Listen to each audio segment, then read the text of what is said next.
This pig is advising you about lawyers, typical Gen Z. The level of ignorance of this person demands deportation. Pretty dumb to go on vacation overseas while on a work visa. You have been in the USA for the last 6 years. Not enough time to develop a personal relationship with a loco? Oh my god, I am so excited for this video today. Today, we're going to read and react to the mean comments under my layoff video. So apparently that video went viral compared to my other videos. And there are some really aggressive, really mean comments in there, but also there are a lot of really supportive, really touching comments. And I'm really excited to see the mean comments because I want to see if they are meaner than my inner critic. I don't think so, probably not, but let's see if any of you guys, any of you internet trolls, can be more mean than my inner critic. And before we get started, I just want to shout out to Nicole for helping me put together this list of comments. So I didn't go through all the comments myself and pick them out, but Nicole did. Thank you so much, Nicole, for helping me with this task. Let's get started. So the first mean comment. Tyron1544 said, "Who cares, kid? We have our own problems, and this pig is advising you about lawyers. Typical Gen Z, they're owed." I'm not Gen Z, I'm actually a millennial. It's interesting that you call me a pig because my mom also likes calling me a pig because I was born in the year of pig. So she likes calling me a pig, and we have a lot of pig themed stuff in our house. So yeah. Very accurate comment, but I'm not Gen Z. Moving on. Charlie Clown 9913 said, "The level of ignorance of this person demands deportation." Okay, thank you, Charlie Clown 9913. Yeah, I guess I can be ignorant sometimes, but does it demand deportation? I don't know. Maybe. There's this really sad story that Johnny, wrote in the comment section. He shared his personal story. I don't know if it's real. I think it looks really real, but I'm just going to share it with everybody. He said, "I was on H1 visa and lived in US from 2012 to February 2020. I decided to take a vacation in February 2020 after 7 years of not existing the United States. My return flight was on March 22nd, and then COVID lockdown was imposed in my home country and all flights were canceled. I worked remotely for 2 years and then the project was moved to a different country and I was laid off. I was never able to get back to the US ever again. Biggest mistake in my life was taking that fateful vacation. So much regret and sadness every day since then." It's really sad. Like, I can understand why some people don't leave the US until they get a green card or a citizenship.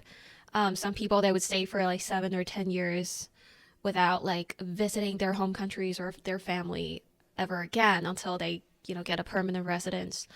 I can see why people do that, but also it's like, you never know what will happen, like sometimes your family members get sick, sometimes people passed away and you never get the chance to say goodbye to them. And sometimes you just need, I don't know, sometimes you just want to travel and see a different country. It's really sad that Johnny didn't travel at all, like abroad for 7 years, and then that one time he traveled, COVID happened. He was never able to come back. It's really sad. Back to mean comments. Well, SW3 said, "Pretty dumb to go on vacation overseas while on a work visa." Yeah, I guess. But also, I have to say, I don't know anyone who doesn't travel while being on a student visa or a work visa.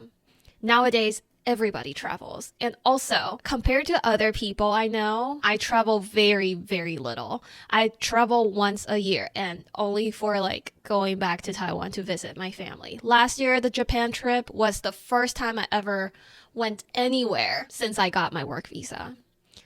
So I feel like the universe likes to throw a curveball whenever you like decide to finally do something different for the first time, and then it just like kind of F you up. There are other similar comments. Sergio Yao said, 当年我们拿 H1B 的根本不敢放假，你们这一代还算幸运了，起码有后路可退.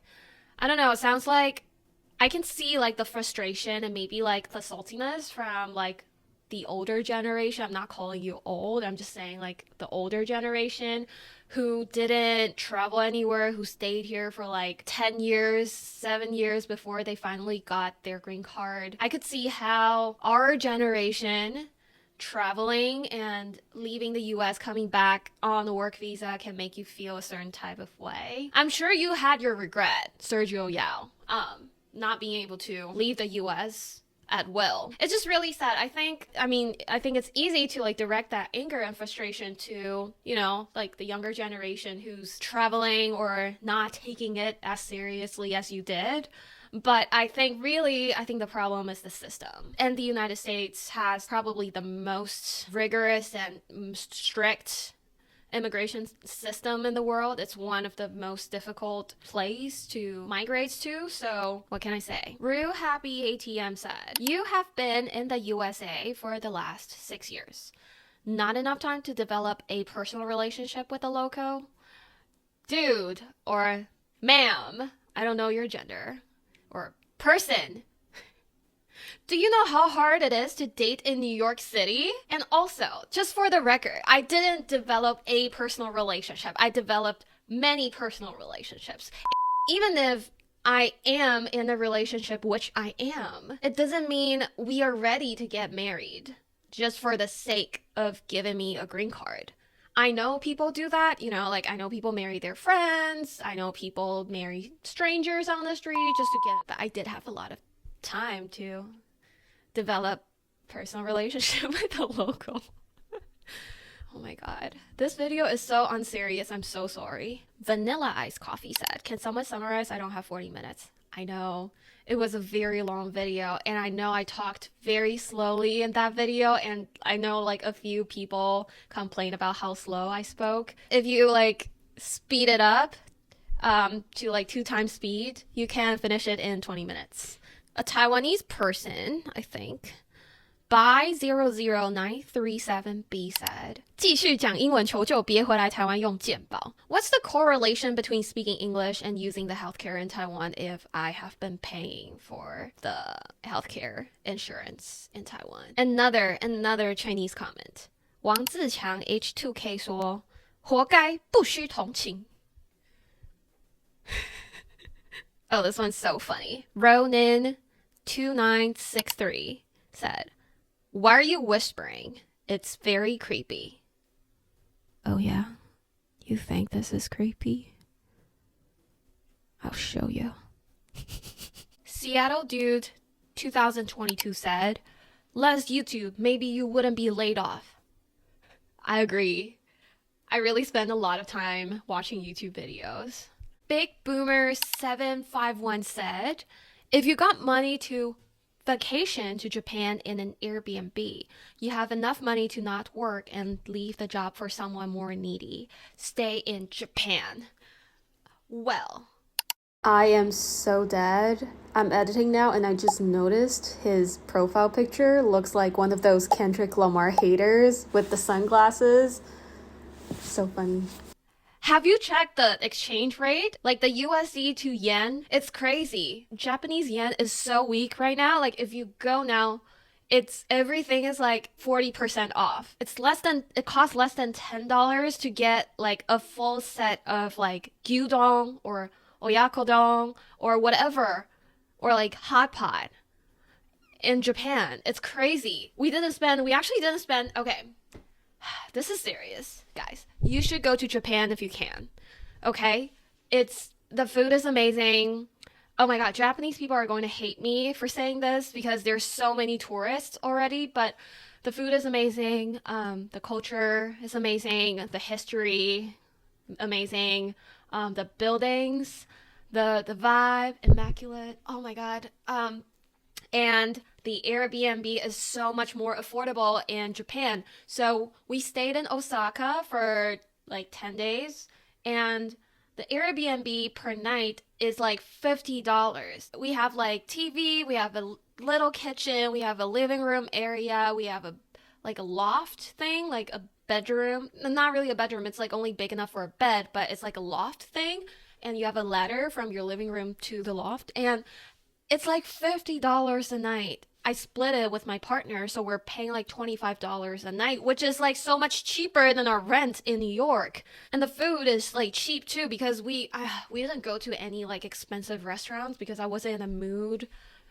Because I wasn't in the mood to like plan the trip after I got laid off, so we didn't like go like anywhere crazy. But what I'm saying is Japan is really affordable now, and you should 100% go, please. I want to go so bad again. If you can go, what's your name? Big Boomer 751.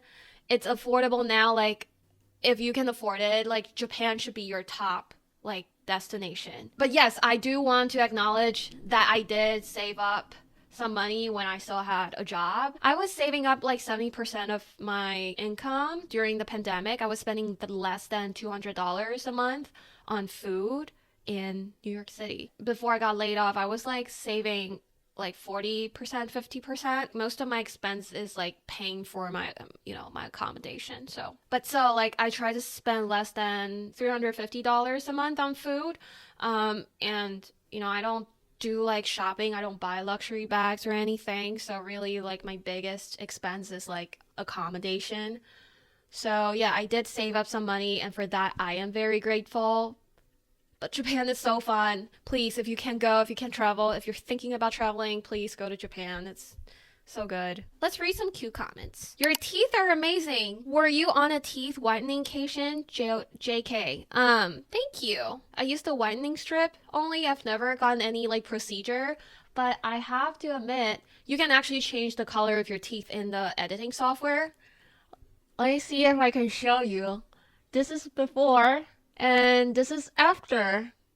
Oh, a lot of people are so sweet. They said, "How is your English so good? You entered the US only 5 years ago." That's really sweet. Thank you. How come you have an American accent? Did you learn that since you moved into the US? Most of Asia learn American English in school. I believe only Singapore and maybe like Hong Kong back in the days, they learn British English. But I would say most countries in Asia learn American English. I love this comment from Doni Kato. Doni Kato says, "There's no such thing as the word trust in anything you do in life. You have to fact check and double, triple check on anything you do, especially when you have an ongoing business, enterprise, or personal finances or money. Good luck on your visa problem. Still a long way for you to go. You are still very young and have lots of ups and downs along the way. Shout out from Wall Street, Manhattan, New York City." Thank you, Doni Gato. Yes. I think one mistake I made in the past few years was I was very trusting, which kind of opens you up to a lot of exploitation and manipulation in a big city like New York. So yeah, I learned it the hard way, but that's a really good advice, Doni Kato. Thank you so much. Oh my god, these comments are so sweet. I wish I can go through all of them. Let's go back to the mean comments. Oh my god, I love it. DTO8525 said, "Just go home. Why you need to be persistent staying in the US if you can't get a job?" No, like I will go home if I can't find a job. I'm not going to like stay here like unlawfully. I will go home. I'm still trying, okay? I am persistent, but like to an extent. I will go home if I can't find a job. I still have time, okay? And before that, I'm not gonna give up. Kim8040 said, "Should have married for US green card while in college. Trump, mega baby, hire Americans." Yes, I should have married for a green card. Do you know why? Because that's what my lawyer told me to do too. I was like, "Hey lawyer, are there any visa options, I can consider?" And then they told me the costs, they all cost like $10,000 to $30,000 in like attorney fee. And some of them, like for investment green card, EB5, you need $800,000 to $1 million cash to invest in America. And it's so hard. You either need a lot of money or exceptional achievements to get a green card. Otherwise, you can just marry an American. So yeah, I should have done that. But yeah, that's what my lawyer told me to do. He told me to just get married, and that will solve all my problems. So you're right, Kim. Airbender KL7CU said, dude, all you need to do is fly to Tijuana, Mexico, and then just walk across the border with the other thousands of new immigrants. Enough said.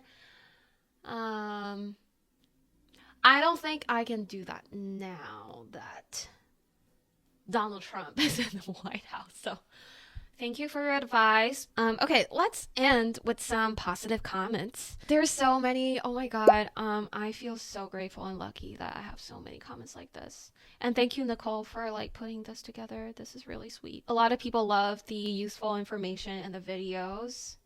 That's awesome. I'm glad it helped. Oh, someone said because they watched my video, they got laid off and then they like negotiated with their employer to let them extend the time on payroll, so they got more time because of the video. Oh my God, that's so sweet. I'm so glad you negotiated. Since we all love useful information, the last comment comes from Priola7587. Priola said, great video, best wishes, if I may add, and this applies to everyone regardless of citizenship.